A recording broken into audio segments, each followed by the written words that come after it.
Class 10th social science में भूगोल portion है, उसमें से कृषि पाठ है। कृषि पाठ से जितने भी क्वेश्चंस बनते हैं विगत वर्षों कि वो सारे क्वेश्चन जो हैं इसी वीडियो में जो है उपलब्ध करा दिए गए हैं। तो पहले क्वेश्चन देख लेते हैं, क्वेश्चन क्या क्या बनते हैं इसमें। तो पहला क्वेश्चन देखते हैं, ऑपरेशन फ्लड क्या है। पहला क्वेश्चन है ऑपरेशन फ्लड क्या है। और दूसरा क्वेश्चन है पही कृषि किसे कहते हैं। और तीसरा क्वेश्चन देख लेते हैं, भारतीय अर्थव्यवस्था में कृषि का क्या प्रभाव है। और चौथा क्वेश्चन देखते हैं, भारतीय कृषि में खाद्य उत्पादन में घटती प्रवृत्ति को आरंभ कर दी है, इसका वर्णन करना है। पांचवा क्वेश्चन देखते हैं, भूदान आंदोलन पर संक्षिप्त टिप्पणी लिखें। तो अगला छठवां क्वेश्चन है, कर्तन दहन प्रणाली क्या है। ये सारे क्वेश्चन जितने भी हैं किसी न किसी वर्ष से आए हुए हैं। तो अगला क्वेश्चन देखते हैं, सातवां रोपण कृषि किसे कहते हैं। और आठवां क्वेश्चन देख लेते हैं, वैश्वीकरण का क्या अर्थ है। और नवां क्वेश्चन, चकबंदी किसे कहते हैं। और 10वां क्वेश्चन देखते हैं, कृषि क्या है। और 11वां क्वेश्चन है, मैंग्रोव वन क्षेत्र किसे कहते हैं। और 12वां क्वेश्चन देखते हैं, बीज बचाओ आंदोलन क्या है। 13वां क्वेश्चन है, जल प्रपात किसे कहते हैं। और 14वां क्वेश्चन है आपका, भूमिगत जल क्या है। और 15वां क्वेश्चन है, भारतीय कृषि पर वैश्वीकरण के प्रभाव को लिखें।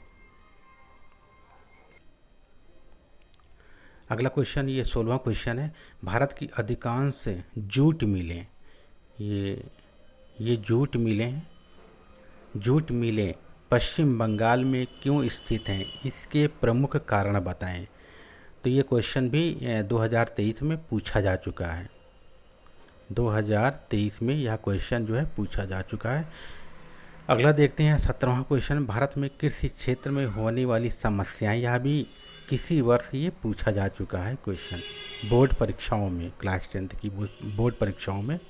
तो 18वां क्वेश्चन देखते हैं, यह भी 2023 में क्वेश्चन ये पूछा जा चुका है, चाय की उपज के लिए अनुकूल तापमान वर्षा की दशाओं का वर्णन करें और प्रमुख राज्यों के नाम लिखें।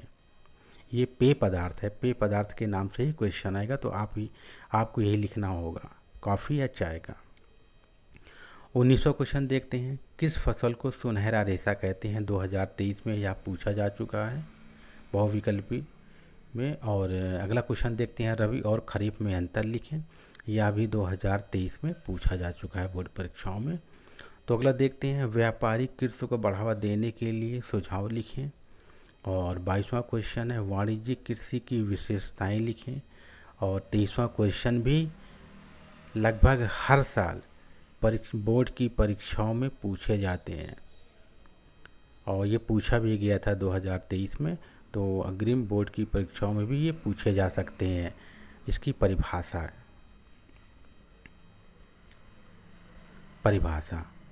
बेरोजगारी की परिभाषा क्या है, ये सब यूट्यूब पर जो है उपलब्ध हैं सारे वीडियो पर, इसी वीडियो में। तो बेरोजगारी की परिभाषा क्या है, शिक्षित बेरोजगारी किसे कहते हैं, मौसमी बेरोजगारी किसे कहते हैं, अल्प बेरोजगारी किसे कहते हैं, प्रच्छन्न बेरोजगारी किसे कहते हैं। ये गलत लिखा है, ये प्रच्छन्न बेरोजगारी, इसी को छिपी बेरोजगारी भी कहते हैं। तो अगला क्वेश्चन देखते हैं 24वां, हरित क्रांति से आप क्या समझते हैं। भारत में हरित क्रांति को सफल बनाने के लिए सुझाव लिखें। यह परीक्षा के दृष्टि से बहुत महत्वपूर्ण है और ये अग्रिम परीक्षाओं में भी ये पूछा जा सकता है। तो अगला क्वेश्चन देख लेते हैं, जीविका निर्वाह कृषि किसे कहते हैं। ये कुल 25 क्वेश्चन हैं कृषि से संबंधित। अध्याय 4 कृषि। अब इसका उत्तर देख लेते हैं। क्वेश्चन आंसर है जो विगत वर्षों में पेपर में आ चुके हैं, अग्रिम परीक्षाओं में भी आने की संभावनाएं हैं। सारे क्वेश्चन का ये इसमें सॉल्व है। तो कुछ छोटे क्वेश्चन भी है, कुछ लॉन्ग क्वेश्चन भी हैं। आइए देख लेते हैं उसको, क्योंकि विगत वर्षों में परीक्षाओं में भी पूछे जा सकते हैं। तो देख लेते हैं, पहला क्वेश्चन देखते हैं, ऑपरेशन फ्लड क्या है, जिसे श्वेत क्रांति के नाम से भी जाना जाता है। ऑपरेशन फ्लड को श्वेत क्रांति के नाम से भी जाना जाता है। तो देख लेते हैं इसका उत्तर, ऑपरेशन फ्लड क्या है। भारत में दुग्ध की कमी को पूरा करने के लिए ऑपरेशन फ्लड चलाया गया है, जिसे श्वेत क्रांति के नाम से भी जाना जाता है, जिसे श्वेत क्रांति के नाम से भी जाना जाता है। परीक्षा कभी कभी परीक्षा में ये पूछ लेता है कि श्वेत क्रांति क्या है या ऑपरेशन फ्लड क्या है। तो ये दुग्ध से संबंधित है। के नाम से भी जाना जाता है। 13 जनवरी 1970 को इस योजना की शुरुआत की गई है। तो इसका उद्देश्य क्या है? तो इसका उद्देश्य, पहला उद्देश्य क्या है? दुग्ध उत्पादन में वृद्धि किया जाए। और दूसरा उद्देश्य देखते हैं, ग्रामीण क्षेत्र की आय में वृद्धि की जाए। तीसरा उद्देश्य है उपभोक्ताओं को उचित दाम पे दुग्ध उपलब्ध कराए जाए। तो अगला क्वेश्चन देख लेते हैं, पही कृषि किसे कहते हैं? ये एग्जाम में भी पूछा गया है, पही कृषि किसे कहते हैं? तो पही कृषि देख लेते हैं उत्तर। इसका उत्तर, हिमालय पर्वतीय प्रदेशों में फसलों के बीच में घास की पहाड़ी उगाई जाती है जो पवन के वेग को कमज़ोर करती हैं। इस तरीके को हम पही कृषि कहते हैं। तो अगला क्वेश्चन देख लेते हैं, भारतीय अर्थव्यवस्था में कृषि का क्या महत्व है? तो यह भी एग्ज़ाम में कई बार पूछा गया है। तो देख लेते हैं इसका उत्तर। भारत एक कृषि प्रधान देश है जहां 2/3 जनसंख्या कृषि कार्य में लगी हुई है। कृषि एक प्राथमिक क्रिया है जो हमारे लिए अधिकांश खाद्यान्नों को उत्पन्न करती है। इसके अतिरिक्त यह विभिन्न उद्योगों के लिए कच्चा माल प्रदान करती है। इसके अतिरिक्त उत्पादन जैसे चाय, कॉफ़ी, मसाले आदि का निर्माण भी करती है। कृषि भारत की अर्थव्यवस्था का मुख्य आधार है, जहां सकल घरेलू उत्पाद जीडीपी में 26% योगदान कृषि का है। जीडीपी में कितना योगदान है कृषि का? 26% योगदान जो है कृषि का है। तो अगला क्वेश्चन देख लेते हैं, क्या है? भारतीय कृषि ने खाद्य उत्पादन में घटती प्रवृत्ति क्यों प्रारंभ कर दी है? ये प्रश्न है आपका। भारतीय कृषि ने खाद्य उत्पादन में घटती प्रवृत्ति क्यों प्रारंभ कर दी है? तो इसका उत्तर देख लेते हैं। ये भारत में हजारों वर्षों में कृषि की जा रही है, परंतु भूमि संसाधन के प्रयोग से कृषि का विकास अवरुद्ध हो जाता है। भारत में कृषि के पिछड़ेपन के लिए निम्नलिखित कारण हैं। वो कौन कौन से कारण हैं? पहला देखते हैं, मृदा अपरदन। भारतीय कृषि के लिए पिछड़ेपन का एक अन्य बड़ा कारण मृदा अपरदन है। पेड़ों की कटाई, पशुओं द्वारा अति चराई से पानी तथा हवा के तेज बहाव के कारण मृदा अपरदन तेजी से होता है, जिस कारण भूमि खेती के योग्य नहीं रहते हैं। तो अगला पॉइंट देख लेते हैं, दूसरा, भूमि की उपजाऊ शक्ति में कमी। अगला पॉइंट है भूमि की उपजाऊ शक्ति में कमी। भारत की कृषि पर हजारों वर्षों से खेती की जा रही है। भारत की कृषि पर हजारों वर्षों में खेती की जा रही है, जिससे भूमि की उपजाऊ शक्ति कम हो गई है। अधिक रासायनिक तथा उर्वरकों का प्रयोग करने से भी भूमि की उपजाऊ शक्ति कम हो गई है। तो अगला पॉइंट देखते हैं, तीसरा, खेती के पुराने उपकरणों का प्रयोग। तो देश के कई भागों में किसान अभी भी पुराने उपकरणों का प्रयोग खेती में किए जा रहे हैं, जिससे कम उत्पादन होता है तथा किसान मानसून और भूमि की प्राकृतिक उर्वरता पर निर्भर है। अगर आप क्वेश्चन के आंसर को अगर हेडिंग बाय हेडिंग लिखते हैं तो काफ़ी बेहतर नंबर मिलने के चांसेस हैं। अगला क्वेश्चन देख लेते हैं, भूदान आंदोलन क्या है? भूदान आंदोलन क्या है? भूदान आंदोलन क्या है? ये काफ़ी बार एग्जाम में पूछा भी गया है। तो देख लेते हैं इसका उत्तर। इस आंदोलन में गांधी जी ने विनोबा भावे जिन्होंने उनकी सत्याग्रह आंदोलन महत्वपूर्ण भूमिका निभाई थी। गांधी जी की हत्या के बाद इनके संदेश को लोगों तक पहुंचाने के लिए पूरे देश पद यात्रा की। जब वे आंध्र प्रदेश के गांव पाचमपल्ली पहुंचकर वहां भाषण दे रहे थे, उसी समय कुछ भूमिहीन गरीब ग्रामीणों ने उनसे अपने आर्थिक भरण पोषण के लिए कुछ भूमि मांगी तथा विनोबा भावे ने आश्वासन दिया कि यदि वे सहकारी खेती करें तो वे भारत सरकार से बात करके उनके लिए ज़मीन उपलब्ध करवा सकते हैं। इसी समय रामचंद्र रेड्डी नामक धनवान किसान ने अपनी 80 एकड़ किसानों को दान दे दी। इसी को भूदान आंदोलन के नाम से जाना जाता है। तो अगला क्वेश्चन देख लेते हैं, कर्तन दहन प्रणाली क्या है? कर्तन दहन प्रणाली क्या है? अगला क्वेश्चन देखते हैं इसका उत्तर। इसके अंतर्गत किसान भूमि के किसी भाग को साफ करके उस पर अपने परिवार के भरण पोषण के लिए अन्य फसल उगाते हैं। जब मृदा की उर्वरता शक्ति कम हो जाती है तब किसान भूमि के टुकड़े पर स्थानांतरित हो जाते हैं। इसी को कर्तन दहन प्रणाली कहते हैं। तो अगला क्वेश्चन देख लेते हैं। जैसे कर्तन दहन प्रणाली में जैसे असम और मेघालय, मिज़ोरम, नागालैंड आदि स्थानों पर कर्तन दहन प्रणाली अपनाई जाती है। इसी को झूम कृषि भी कहते हैं। इसे कर्तन दहन प्रणाली भी कहते हैं और झूम कृषि भी कहते हैं। तो अगला देख लेते हैं क्वेश्चन, रोपण कृषि किसे कहते हैं? ये प्रश्न है आपका 7वां, रोपण कृषि किसे कहते हैं? तो इसका उत्तर देख लेते हैं। इस प्रकार की खेती में लंबे चौड़े क्षेत्रों में एकल फसल बोई जाती है। यह फसल व्यापार के उद्देश्य से की जाती है, जैसे चाय, कॉफ़ी, गन्ना, रबड़ आदि, जिसे रोपण कृषि कहते हैं। ये रोपण कृषि, ये व्यापारिक जो है फसलें होती हैं। तो अगला देख लेते हैं क्वेश्चन, वैश्वीकरण क्या है? अगला क्वेश्चन देखते हैं, वैश्वीकरण क्या है? 8वां क्वेश्चन है। तो किसी देश की अर्थव्यवस्था को विश्व की अर्थव्यवस्था से जोड़ना ही वैश्वीकरण कहलाता है। तो अगला क्वेश्चन देख लेते हैं, चकबंदी। चकबंदी क्या है? तो अनेक स्थानों पर बिखरी हुई फसल को एक साथ मिलाकर आर्थिक रूप से उन्हें लाभप्रद बनाना ही चकबंदी कहलाता है। तो अगला क्वेश्चन देख लेते हैं, कृषि क्या है?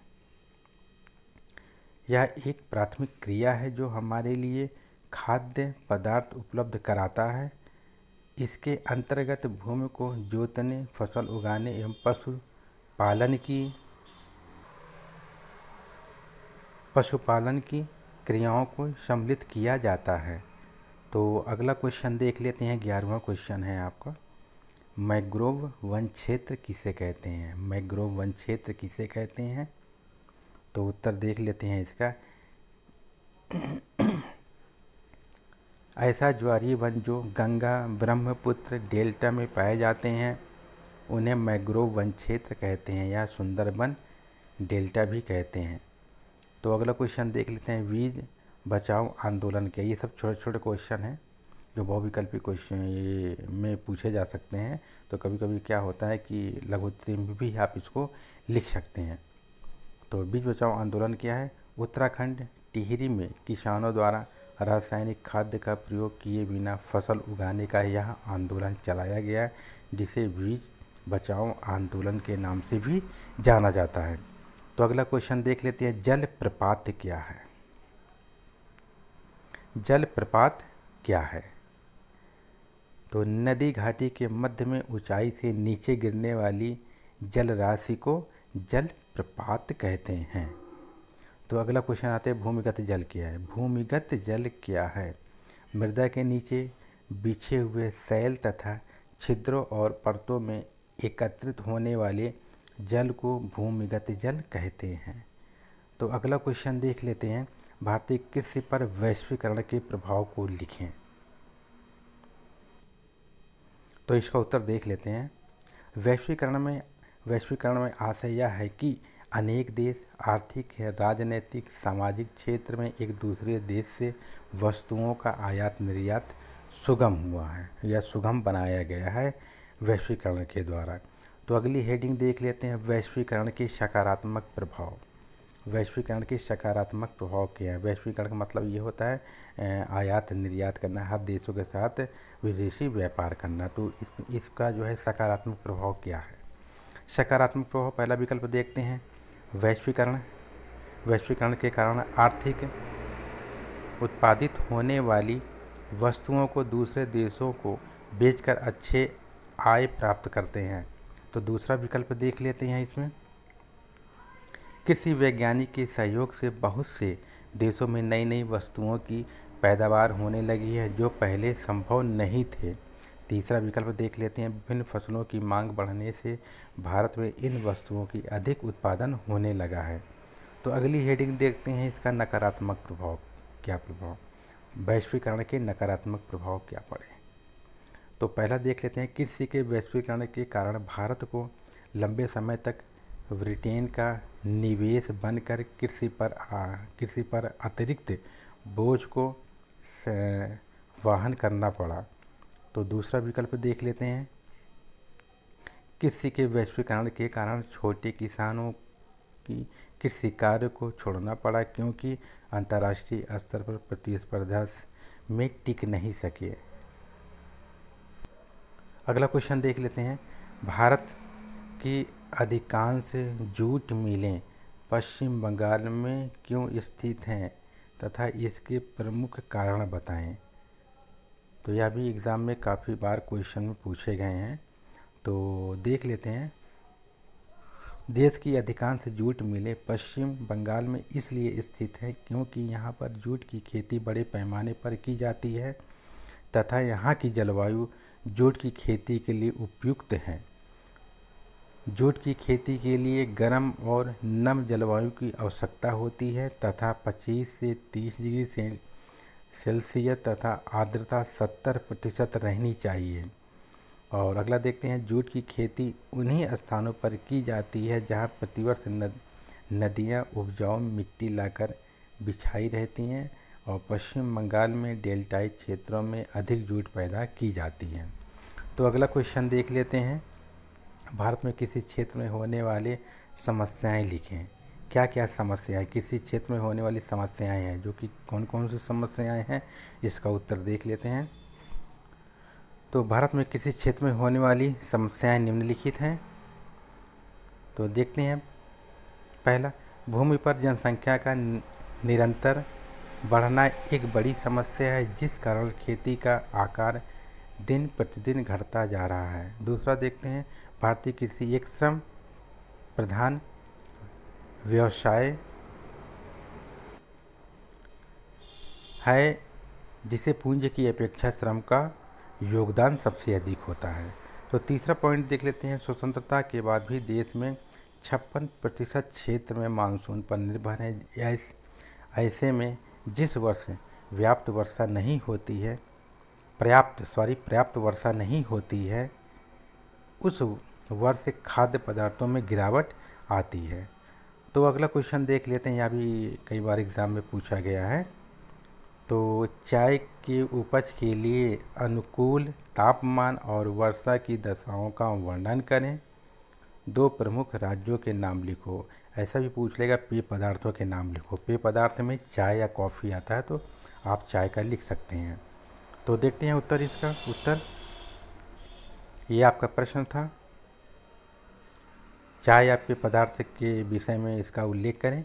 तो चाय भारत और विश्व में प्रचलित प्रमुख पेय पदार्थ है और चाय उत्पादन में भारत का विश्व में प्रथम स्थान है। चाय के लिए उष्ण तथा आर्द्र जलवायु की आवश्यकता होती है तथा चाय के लिए 25 सेंटीग्रेड तापमान चाहिए तथा 200 से 250 सेंटीमीटर की वर्षा होनी चाहिए। चाय की उपज के लिए ढाल भूमि चाहिए जिससे चाय के पौधे की जड़ों में पानी ना रुक सके। पानी का रुका रहना चाय के पौधों के लिए हानिकारक होते हैं, इसलिए चाय अधिकतर पहाड़ी क्षेत्रों में उगाई जाती है। चाय उत्पादन राज्य देख लेते हैं, असम, पश्चिम बंगाल, केरल आदि में उत्पादन राज्य हैं। भारत में असम राज्य में सबसे अधिक उत्पादित होता है। देश का लगभग 50% चाय भारत में ही उत्पादन किया जाता है। उत्तर प्रदेश के गढ़वाल तथा हिमाचल प्रदेश के कांगड़ा आदि चाय का उत्पादन राज्य हैं। तो अगला क्वेश्चन देखते हैं, किस फसल को सुनहरा रेशा कहते हैं। किस फसल को सुनहरा रेशा कहते हैं, यह एग्ज़ाम में भी पूछा जा चुका है। तो जूट के फसल को सुनहरा रेशा कहते हैं। जूट के रेशों में बोरी, गलीचा, तिरपाल आदि वस्तुएं बनाई जाती हैं। तो अगला क्वेश्चन देखते हैं, रबी और खरीफ में अंतर। यह भी एग्ज़ाम में पूछा जा चुका है 2023 में। 2023 में ये एग्ज़ाम में पूछे जा चुके हैं। तो रबी और खरीफ में देख लेते हैं, एक तरफ रबी है, एक तरफ खरीफ है। तो देखते हैं पहला अंतर, ये फसलें शीत ऋतु में बोई जाती हैं और तो खरीफ में ये फसलें ग्रीष्म ऋतु में बोई जाती हैं। तो अगला पॉइंट देखते हैं, ये फसलें अक्टूबर या नवंबर में बोई जाती हैं और मार्च और अप्रैल में काट ली जाती हैं। तो ये इसमें देखते हैं, ये फसलें जून या जुलाई में बोई जाती हैं तथा अक्टूबर या नवंबर में काट ली जाती हैं। तो रबी में देखते हैं कौन कौन सी फसलें हैं, गेहूँ है, जौ है, चना है, मटर है, सरसों है। तो खरीफ में देख लेते हैं कौन कौन सी फसलें आती हैं, धान है, जूट है, मूंगफली है, सोयाबीन है, बाजरा है, ज्वार है आदि, ये खरीफ की फसल में आती हैं। अगला क्वेश्चन देख लेते हैं, व्यापारिक कृषि को बढ़ावा देने के लिए सुझाव लिखें। तो क्या क्या सुझाव है देख लेते हैं उत्तर में, या क्वेश्चन है आपका, प्रश्न है। तो उत्तर देख लेते हैं, व्यापारिक कृषि को बढ़ावा देने के लिए निम्नलिखित सुझाव दिए गए हैं। पहला देखते हैं, कृषि में आधुनिक तकनीक का प्रयोग किया जाए, और दूसरा, खेती को विखंडित होने से बचाया जाए और चकबंदी के द्वारा खेती का आकार बढ़ा करना। और तीसरा देखते हैं, फसलों के लिए सिंचाई की व्यवस्था किया जाए। और चौथा विकल्प देख लेते हैं, सरकार द्वारा वाणिज्यिक कृषि करने वाले किसानों को निर्यात बढ़ाने के लिए प्रोत्साहित किया जाए और विकसित और परिवर्तित किया जाए। अगला क्वेश्चन देख लेते हैं, वाणिज्यिक कृषि की विशेषताएं लिखिए। वाणिज्यिक कृषि की विशेषताएं लिखिए, प्रश्न है। तो उत्तर देख लेते हैं, कृषि का वह स्वरूप जिसमें फसलों को प्रमुख रूप से व्यापार करने के लिए उत्साहित किया जाता है उसे व्यापारिक कृषि कहते हैं। जैसे रबड़, गन्ना, कहवा, चाय, कपास, नारियल आदि व्यापारिक फसलें हैं और इसकी विशेषताएं क्या हैं देख लेते हैं। पहला देखते हैं, इस कृषि को आधुनिक यंत्रों और मशीनों का उपयोग किया जाए। दूसरा देख लेते हैं, इसमें कृषि फार्म बड़े बड़े होने चाहिए। और तीसरा विकल्प देख लेते हैं, कृषि पद्धति में बहुत बड़ी मात्रा में पूंजी की आवश्यकता होती है।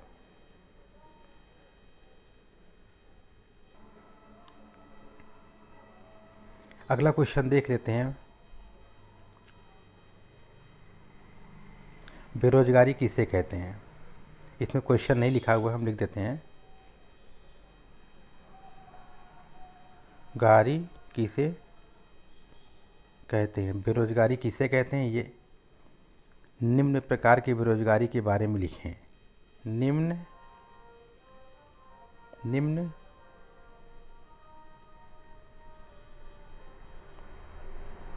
बेरोजगारी के बारे में लिखिए, बेरोजगारी के बारे में लिखें। ये क्वेश्चन है आपका। तो देख लेते हैं, बेरोजगारी किसे कहते हैं और विभिन्न प्रकार की बेरोजगारी के बारे में आप लिखें। ये क्वेश्चन भी एग्ज़ाम में बहुत पूछे जाते हैं। तो इसका उत्तर देख लेते हैं। ये उत्तर यहाँ से शुरू है, बेरोजगारी किसे कहते हैं, प्रश्न है आपका बेरोजगारी की, फिर से सुन लीजिए आप, बेरोजगारी किसे कहते हैं, विभिन्न प्रकार की बेरोजगारी के बारे में आप इसका वर्णन करें। तो देख लेते हैं।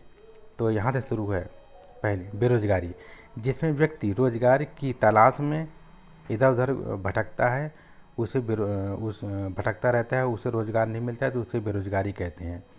तो इसमें देखिए, शिक्षित बेरोजगार, जिसमें व्यक्ति को अपनी योग्यता के अनुसार काम नहीं मिलता है तो उसे शिक्षित बेरोजगार कहते हैं। तो अगली बेरोजगारी है अल्प बेरोजगारी। अल्प बेरोजगारी, जिसमें व्यक्ति को अपने सामर्थ्य से कम काम दिया जाता है तो उसे अल्प बेरोजगार कहते हैं। तो अगली बेरोजगारी है आपकी प्रच्छन्न बेरोजगारी। अगली बेरोजगारी है प्रच्छन्न बेरोजगारी, और जिसमें व्यक्ति तो काम करता है लेकिन उसकी उत्पादकता नहीं दिखाई देती है, उसे छिपी बेरोजगारी या प्रच्छन्न बेरोजगारी कहते हैं। तो अगली बेरोजगारी है मौसमी बेरोजगारी। मौसमी बेरोजगारी, जिसमें व्यक्ति को साल भर काम नहीं मिलता है, 12 महीने के सिर्फ कुछ दिन ही काम मिलता है, उसे मौसमी बेरोजगारी कहते हैं। तो ये कुछ बेरोजगारी हैं जो कि एग्ज़ाम में पूछे जाते हैं। तो अगला क्वेश्चन देख लेते हैं, जो बहुत महत्वपूर्ण है। हरित क्रांति से आप क्या समझते हो? हरित क्रांति से आप क्या समझते हो? भारत में हरित क्रांति को सफल बनाने के लिए क्या सुझाव दिया गया है? तो इसका उत्तर देख लेते हैं। ये उत्तर है आपका। तो 1960 के दशक में कृषि को आधुनिक तकनीकी का प्रयोग किया जाता है। इसके फलस्वरूप उन्नत बीजों तथा उर्वरकों के द्वारा परिणाम स्वरूप देशों में पहली बार गेहूं का पर्याप्त उत्पादन हुआ है। भारत में हरित क्रांति के जनक MS स्वामीनाथन को कहा जाता है। तो पहली हेडिंग रहेगी हरित क्रांति के लाभ, हरित क्रांति से लाभ। पहली हेडिंग है आपकी हरित क्रांति से लाभ। तो हरित क्रांति से निम्नलिखित लाभ हैं। उसकी पहली हेडिंग होगी अधिक उत्पादकता वाले क्षेत्र। अधिक उत्पादन वाले बीजों का भरपूर प्रयोग किया गया है, जिसके फलस्वरूप उत्पादन में अत्यधिक वृद्धि हुई है, जिस कारण भारत आत्मनिर्भर बना हुआ है। अगली हेडिंग है आपकी दूसरी हेडिंग है सिंचाई हेतु आधुनिक तकनीक का प्रयोग। वर्षा के अभाव के कारण सिंचाई के लिए आधुनिक तकनीकी का प्रयोग किया गया है, जिसके फलस्वरूप हरित क्रांति में सुधार हुआ है। तो अगली हेडिंग है ये तीसरी, कृषि में रासायनिक उर्वरकों का प्रयोग। फिर से सुन लेते हैं। कृषि में रासायनिक उर्वरकों का प्रयोग। हरित क्रांति के दौरान पहली बार भारत में रासायनिक उर्वरकों का प्रयोग किया गया है, जिसके फलस्वरूप कृषि उत्पादन में काफ़ी वृद्धि हुई है। तो अगली हेडिंग है हरित क्रांति को सफल बनाने के उपाय। तो इसमें कुछ पॉइंट्स हैं, देख लेते हैं इसको। पहला, किसानों को उन्नति हुई, उर्वरक सस्ते दामों में मिले। और दूसरा पॉइंट है शोध अनुसंधान केंद्रों में वृद्धि किए जाएं। तीसरा पॉइंट है चकबंदी जैसी भूमि सुधार कार्यक्रम चलाए जाएं। तो अगला क्वेश्चन देख लेते हैं इसमें, जीविका निर्वाह कृषि किसे कहते हैं? ये अगला क्वेश्चन है और इसका उत्तर देख लेते हैं। उत्तर, जीविका निर्वाह कृषि उसे कहते हैं जिनमें व्यक्ति अपने परिवार के भरण पोषण के लिए कृषि से उतना ही उत्पादन करता है जिससे उसका जीवन यापन अच्छे से हो सके, उसे जीविका निर्वाह कृषि कहते हैं। अगला क्वेश्चन देख लेते हैं, गहन कृषि किसे कहते हैं? गहन कृषि। तो गहन कृषि देखते हैं, सघन गहन कृषि उत्पादन की वह प्रणाली है जिसमें कम जमीन में अधिक परिश्रम, पूंजी, उर्वरक या कीटनाशक आदि दवाओं को डालकर अधिक उत्पादन किया जाए। इससे एक ही भूमि पर वर्ष में कई फसलें उगाई जाएं, जिसे गहन कृषि के नाम से भी जाना जाता है। तो अगला देख लेते हैं, मिश्रित खेती किसे कहते हैं? मिश्रित खेती, जब फसलों में उत्पादकता के साथ साथ पशुपालन भी किया जाता है तो उसे हम मिश्रित कृषि या मिश्रित खेती कहते हैं। तो अगला क्वेश्चन देख लेते हैं, वाणिज्यिक कृषि या व्यापारिक कृषि किसे कहते हैं? वाणिज्यिक कृषि और इसी का दूसरा नाम है व्यापारिक कृषि किसे कहते हैं? तो उत्तर देख लेते हैं, व्यापारिक कृषि एक प्रकार की खेती है जिसमें फसलों को केवल व्यावसायिक उद्योग के लिए कृषि की जाती है। यह खेती का एक आधुनिक तरीका है जो बड़े पैमाने पर किया जाता है। इस प्रकार की कृषि में भूमि, श्रम की मशीनों का उपयोग अत्यधिक किया जाता है। अगला क्वेश्चन देख लेते हैं, रैट होल खनन क्या है? बहुत छोटी सुरंगों की खुदाई की जाती है जो आमतौर पर केवल 3-4 फीट ऊंची होती हैं। इसमें प्रवेश कर श्रमिक कोयले का निष्कर्षण करते हैं। इसी को रैट होल खनन कहते हैं।